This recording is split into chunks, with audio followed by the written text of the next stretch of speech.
And today we have the only Ukrainian journalist who is accredited in Moscow, but now is temporarily in Kiev, Roman Tsymbaliuk. I welcome you, Roman, and thank you for joining us here.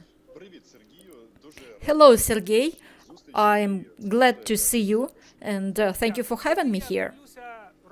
When I watch, Roman, your videos on YouTube, I have in mind the words of Russian poet Fyodor Tyutchev, who 155 years ago wrote, "You can't understand Russia by mind, you can't measure it by common measurement." And I think that you are one of few people who, at least if not understand Russia, but maybe to explain what's going on in Russia, and most importantly, what does it want.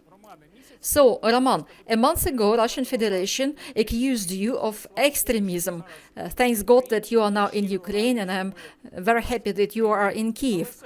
But still, is it possible to understand Russia when it forces to leave the only Ukrainian journalist? Listen. In that verse, there's a continuation that you must only trust in Russia, that it is so special that you can only trust in Russia. And this message was written to Russians. So it's not our business, and we, as for us, we must remember that Russians always lie. And this applies both to Russian media and Russian representatives. And so when you ask about my situation, in fact, I want to emphasize that I don't have any complaints towards the Russian government or Russian state, because I was their guest. And as a polite person,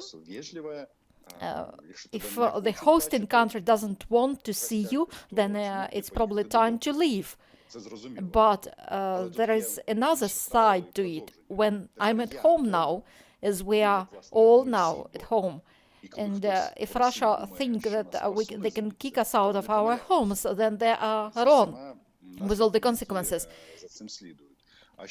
And going back to my story, my lawyer actually, Polozov, he sent a lawyer's request to the prosecutor's office to explain if they have an official case, a legal case, lawsuit against me.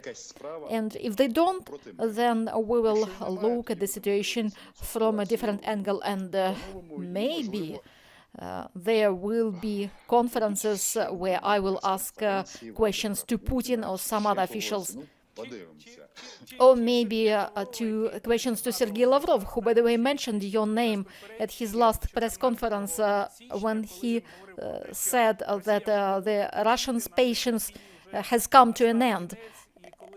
And when his press secretary invited a Ukrainian journalist to ask a question, even though it wasn't a Ukrainian journalist, it was a Russian propagandist, Sergei and Sheri. And Lavrov said, and it was that time that he mentioned your name. In fact, we know each other in person. And there used to be times when they invited me to the meetings arranged for foreign journalists.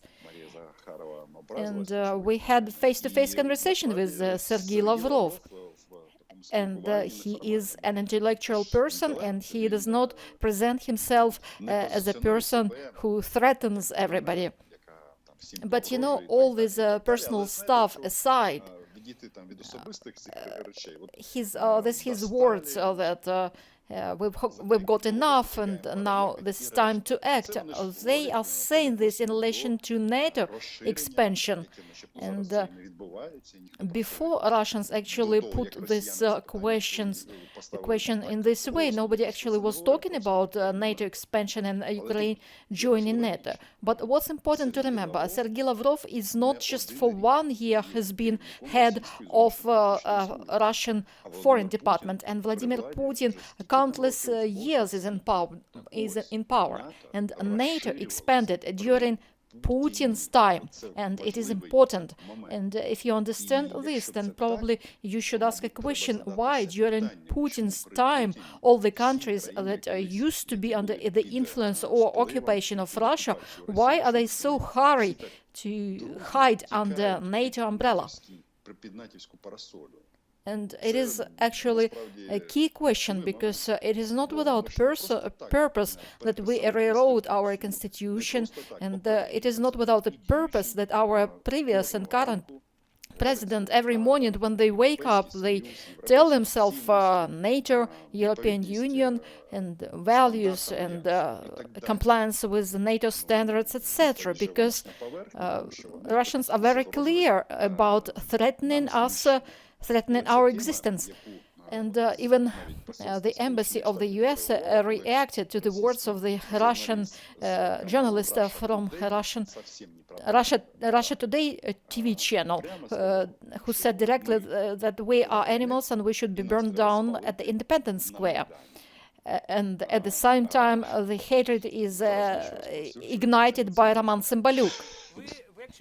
If I'm not mistaken, you've been working in Moscow for 14 years, 13 full years plus some time. Since 2008, what is the difference between Russia of 2008 and Russia of 2022? I think, of course, they've been through huge transformation. And now that I am in Kiev, I can say things, name things as they are. During this time, there was a fascization of the Russian state. They fought so much for historical truth, and in fact, they have found that they are at the source. And this is their narrative about the split nation and the threat of mass murders. Yes, of course, you can treat the messages that are translated from Russian TV with some skepticism and as some nuisance, but they are in fact threatening with rocket strikes, and they are threatening not just us, they are threatening NATO states. And the Russian bombs will result in the deaths of people, women, children, men, not just NATO soldiers. And for them, this type of behavior has become a norm. Of course, there is a hope that Russian population is not as dull as it seems. Of course, they believe in all that Putin's narrative, and they support Putin, but themselves they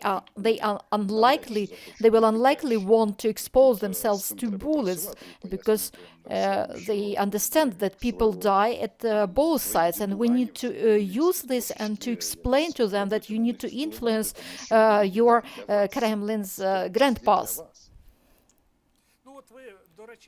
You said very correctly, very rightly, that we need to explain to Russians what awaits on them in Ukraine in case of full-scale Russian invasion, and that dead people will come back to Russia in large numbers.